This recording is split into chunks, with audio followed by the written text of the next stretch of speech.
Welcome back, everybody. This is your designated Inquirer. Today is another market day. It is 8/25/2020, and today we're going to be talking about the Consumer Confidence Index and how this market doesn't seem to be following any of the rules whatsoever. So what we're talking about today, at least as to how we see it, is going to be through the eyes of the Nasdaq. So as of yesterday, we closed at about 11,634. Okay, overnight we ended up hitting some local highs. We didn't reach new all-time highs, but then we started to tumble a little bit. Whether or not the rest of the world knew it or not, we were basically going to be seeing some rough information in terms of the open. When we went to open, I think this was basically when we saw the information come out that the consumer confidence index had basically come out, and that it was 84.6 points, which was a full it was a rather disappointing number. Comparatively, the market was expecting a rise from 91.2 to about 93 and change, but instead of going up a few points, it ended up coming down to 84. So about, I think it was 7.9 points, I think is what they said it had dropped. Now, were it any other month, any other time of the year, any other market, any other parallel universe, if consumer confidence index is going down while at the same time you have unemployment numbers going up and you have a non-passage of stimulus by Congress, all of those things is basically a very good recipe for another recession and or a continuation of a recession that was happening back in March / February. But it seems as though either we've got so much momentum that the market doesn't care, or we've got so much momentum that the market doesn't care, because that seems to be the only explanation as to why it continued to reach new all-time highs today. And that's not even today during market hours. After hours, it decided to keep going. But I digress. Anyway, so what are we to do? What are we to make of this? Well, there's really not a whole lot to make of it, except that, as one trader put it today on CNBC, is that we have all collectively gone mad. Because the trader in question had trimmed basically 20% of his position in Apple. And considering where the market is now, where Apple is at the moment, having been almost the comparison that he made was interesting. It basically reached, well, let's take a look. Sorry, my brain works this way. It's very fragmented. So if we go to Apple, okay, it is basically back at 500. Okay, it went up to 515. At 515, it is a full 30% above. Would it be 30%? Because 5 no, it's 3% above 500. And at 467, which was the number where it was rumored to be the point of 467, at that drawing, that was where it hit $2 trillion in valuation. Okay, it is a full 10% above $2 trillion in valuation. All right, the run just from breaking the $2 trillion mark has been phenomenal. Okay, any run in any stock, this would be an amazing run, and yet he decided to take the trimming as of either yesterday and or today. Okay, he took off 20%. He just took it off the top. I'm going to take my profits here. And what he said was that it basically, in all of his positions, he said that Apple had metastasized into his other positions, whether he wanted it or not, because Apple is a good chunk of the NASDAQ, is a good chunk of the S&P 500, will probably affect part of what the Dow is. Like, there's a lot of increase in the stock market that's kind of almost directly attributed to the performance of Apple, Tesla, Netflix, and the other FANG stocks, right? Like, to a certain extent, he's right. In and of itself, the performance of the leading stocks of the New York Stock Exchange has metastasized into other sectors and other stocks. So he had to trim basically the portion that had grown the most, almost like a cancer. This is not a joke. This is exactly how he said it.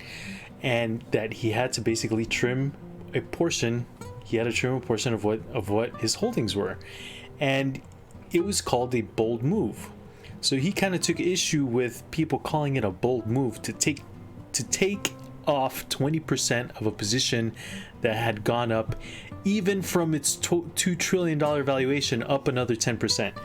Like, it's prudent, responsible, wise, like all of these things, but in today's market, it was called a bold move. And they had even gone to make a joke about it, to chastise him for him even taking the position to sell.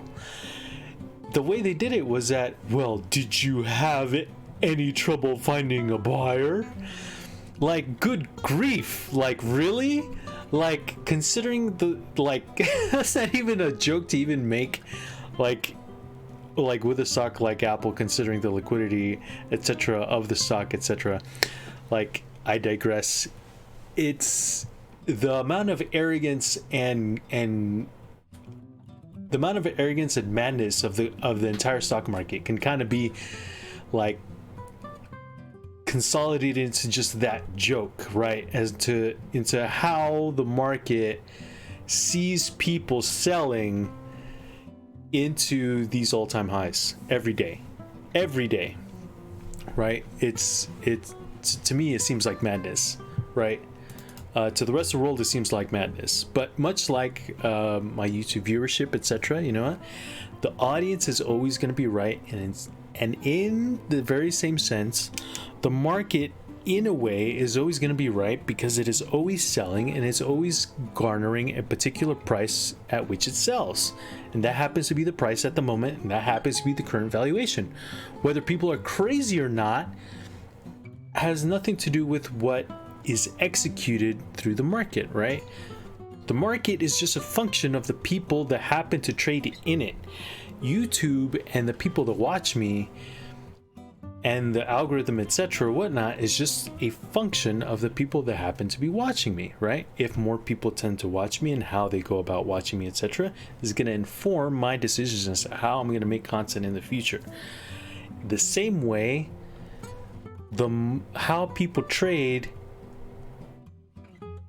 kind of informs other traders as to how to go about trading. It's a very weird thing, but to a certain extent, as soon as the behavior starts to shift, if there's any shift whatsoever, either the shift in and of itself is going to be graded, because it's either going to continue on this like rampage upward, in which case somebody, falls behind in terms of performance, or they have to jump back in to try and chase that very same performance which everybody is being graded on.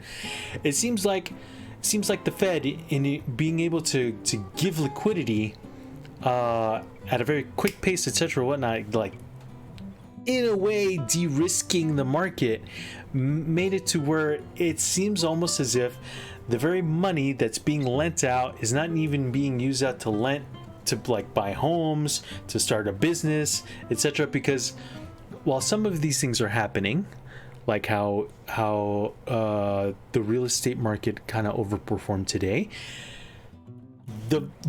there's there aren't jobs being made.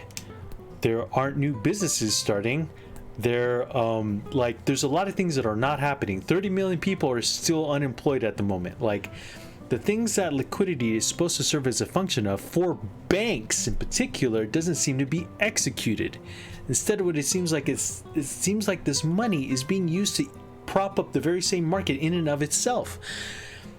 Another notion is that to give light to this idea is that for the longest time we've always been hearing that there's a lot of money sitting on the sidelines, right? If that money never came in, where's the money right now being used to prop up this market coming from, if but the Fed, right? So the money that is supposed to be used to help the market, but more than that, the financial institutions to produce growth, to spur growth, is not actually spurring growth. It's only spurring inflation and asset prices of the stock market. It's not actually creating a whole lot of growth per se. The only indications of growth that we happen to see at the moment is actually in quote unquote M&A, right? Mergers and acquisitions, in that there are some companies through less regulated, quicker to market IPOs are happening in the form of what's that word? It's a relatively new type of financial vehicle that lets basically it's a SPAC. It's a SPAC, a special purpose acquisition company or something like that. But basically it lets investors jump into a vehicle controlled by one person that doesn't have to say what they're investing in, but gives a portfolio of companies that they're looking to acquire so that they can make it public.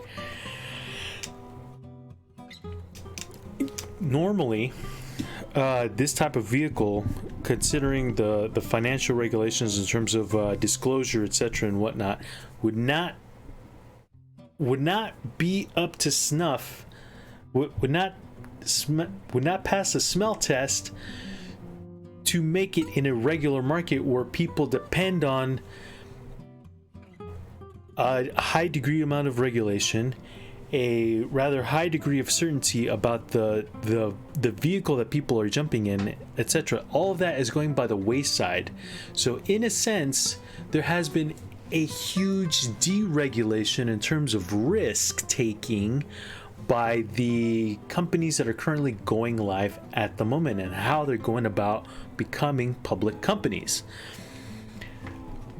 In much a way, how a lot of risk was being taken through M&A acquisitions during the dot-com bubble, this could kind of be seen as to where the risk is now being taken.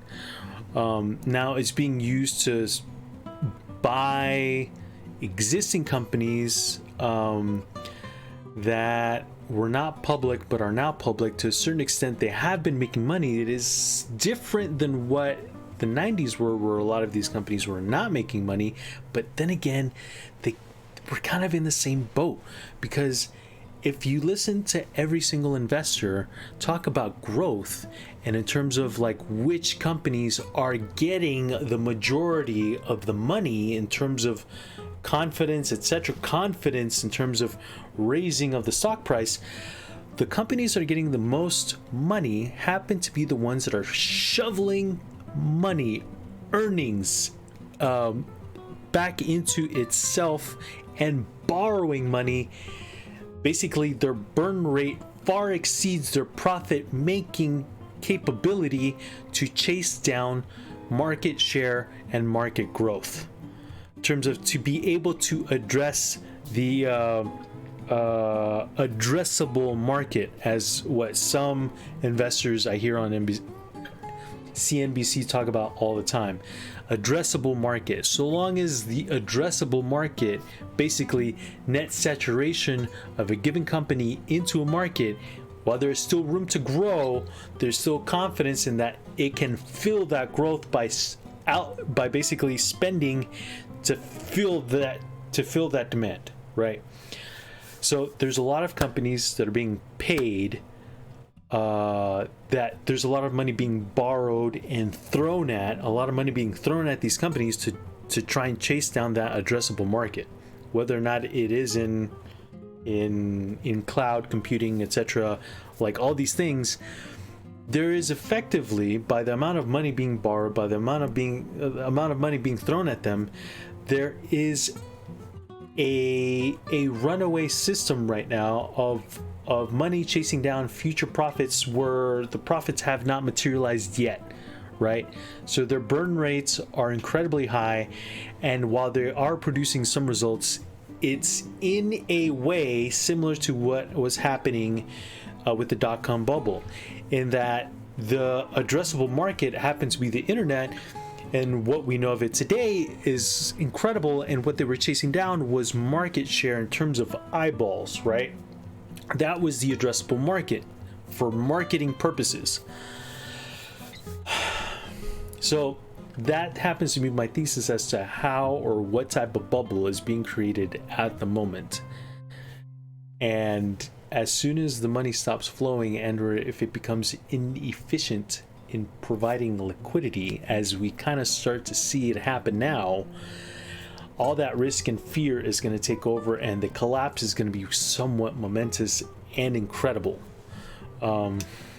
So yeah, that happens to be my thoughts of what's kind of going on, and to where we're at as a market in general, because being able to shrug off a 7.9 point dip in consumer confidence index seems phenomenally ridiculous. Yeah, that happens to be the sum of my yep, that happens, yep, that's everything.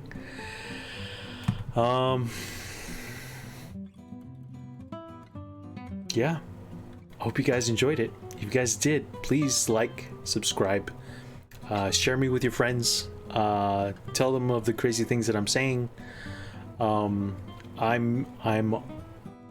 currently doing my best to try and make content for this channel in forms of indices, of exploring indices, basically unknown indices of goods and tradable assets that isn't necessarily the stock market. So I'm going to kind of be getting into that later, but I'm kind of putting together the infrastructure to try and document and to be able to show these things. So bear with me, but if you guys happen to like this particular content, feel free to like, subscribe, and all that other jazz. Till next time, make sure you guys stay safe, stay healthy, and take care. Bye.